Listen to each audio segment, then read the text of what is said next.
নমস্কার, আমি ডক্টর অনুরাগ বিশ্বাস।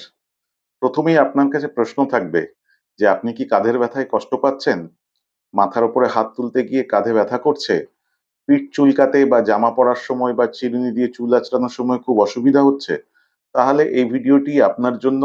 তাই স্কিপ না করে পুরোটা দেখুন। আর লাইক, সাবস্ক্রাইব আর কমেন্ট করতে ভুলবেন না। কোনো প্রশ্ন থাকলে ভিডিও শেষে কমেন্ট করুন। এবার আসি এই কাঁধে ব্যথার প্রধান কারণ কি? আমি আজকে একটা কারণই বলবো, ফ্রোজেন শোল্ডার বলে। ফ্রোজেন মানে জমে যাওয়া, শোল্ডার মানে কাঁধ। এবার এতে কি হয়? আমাদের শরীরে প্রত্যেক জয়েন্টের পাশে একটা পর্দার মতো আবরণ থাকে বা ক্যাপসুল বলে সেটাকে। সেটা জয়েন্টকে রক্ষা করতে সাহায্য করে। কাঁধের জয়েন্টও এর ব্যতিক্রম নয়।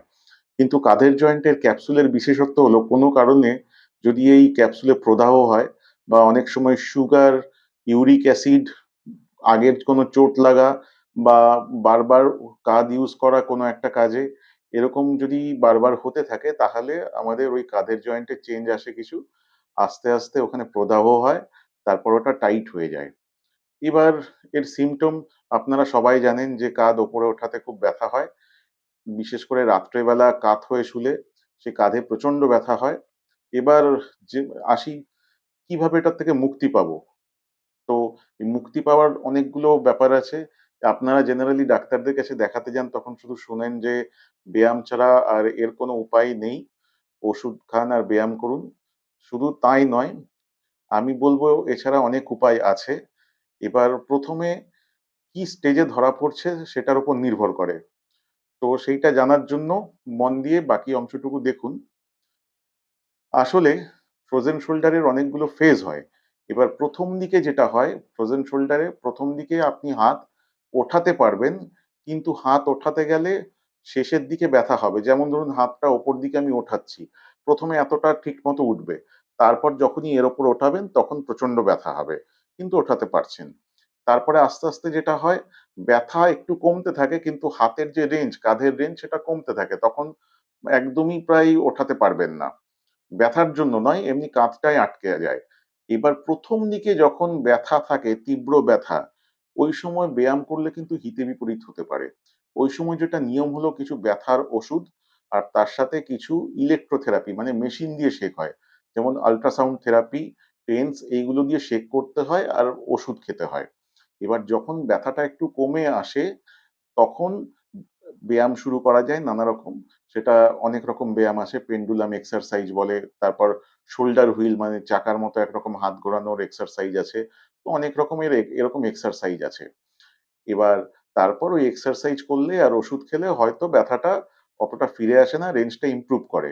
কিন্তু মনে রাখবেন যে বেশিরভাগ ক্ষেত্রে দেখা যায় যে শুধু আল্ট্রাসাউন্ড থেরাপি আর ওষুধ নিয়ে ১ম দিকে ব্যথার পুরোটা নিরাময় হয় না বা কাঁধের জয়েন্ট যখন আটকে আসে তখন ওই ওষুধ খেয়ে বা ব্যায়াম করেও পুরোটা খোলে না। এবার আসি কিছু বিশেষ ইনজেকশনের কথায়।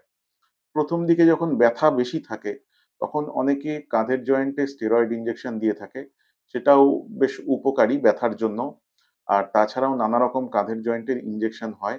যেমন ডেক্সট্রোজ প্রোলোথেরাপি হয়। এখন অনেকগুলো রিসার্চ স্টেজেও আছে যেমন প্লেটলেট রিচ প্লাজমাও অনেকে দিচ্ছেন। তাতেও অনেক সময় কাজ হয়। কিন্তু এগুলো রিসার্চ স্টেজে। এবার ব্যথা কমানোর জন্য একটা খুব ভালো উপায় আছে সেটা হলো সুপ্রাস্ক্যাপুলার নার্ভ বলে একটা নার্ভ আছে যেটা আমাদের কাঁধের ব্যথার সেনসেশন নিয়ে যায়। সেটাকে অবশ করে দেওয়া যায় ইনজেকশন দিয়ে। এবার সেই অবশের ভাবটা মাসখানেক থাকে। ৬-৭ দিন পর থেকে কাজ শুরু হয়, মাসখানেক থাকে। এবার তাতে হয় কি যে আপনি ব্যায়ামটা ঠিকমতো শুরু করতে পারেন। তাতে ক্যাপসুলটা বা ওই জয়েন্টের পর্দাটা স্ট্রেচ হলে পরবর্তীতে ব্যথা কমে গেলেও আর ফিরে আসে না অতটা ব্যথা। আর এই ইনজেকশন ছাড়াও তারপরে এই যে বাকি ইনজেকশন গুলো বললাম। এবার প্রশ্ন হলো যখন কাঁধের জয়েন্টের রেঞ্জ অফ মোশন অনেকটা কমে আসে, ধরুন সমস্ত পেশেন্ট তো আর ১ম দিকে আসবে না। এবার কেউ আসবে কাঁধের জয়েন্টটা অনেকটা আ মানে রেঞ্জ কমে গেছে, বেশি উঠছেই না, তখন।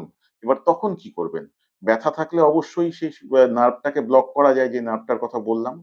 আর রেঞ্জ বাড়ানোর জন্য একরকম ইনজেকশন আছে তাতে ওই ক্যাপসুল বা পর্দাটার মধ্যে একরকম ওষুধ ভরে সেটাকে স্ট্রেচ করা হয়। মানে বেলুন যেরকম ফোলায় ওরকম। তাতে রেঞ্জটা আস্তে, আস্তে ২-৩ টে সিটিং পরে বাড়তে থাকে। তো এই তো জানলেন যে ফ্রোজেন শোল্ডার হলে এইসব নানা রকম উপায় আছে। মানে খাবার, ওষুধ, ব্যায়াম, তার সাথে ইলেক্ট্রোথেরাপির মেশিন দিয়ে সেঁক তারপর নানা রকম ইনজেকশন। তাহলে ফ্রোজেন শোল্ডার হলে একদম ঘাবড়াবেন না। আর ভিডিওটি দেখার পরে লাইক করতে ভুলবেন না। আর ভবিষ্যতে এরকম নিয়ে আর কি ভিডিও নিয়ে দেখতে চান সেটা আমাকে অবশ্যই কমেন্টে জানাবেন। আর প্রশ্ন থাকলে অবশ্যই করবেন। আমি আবার পরে ভিডিও নিয়ে আসবো। নমস্কার।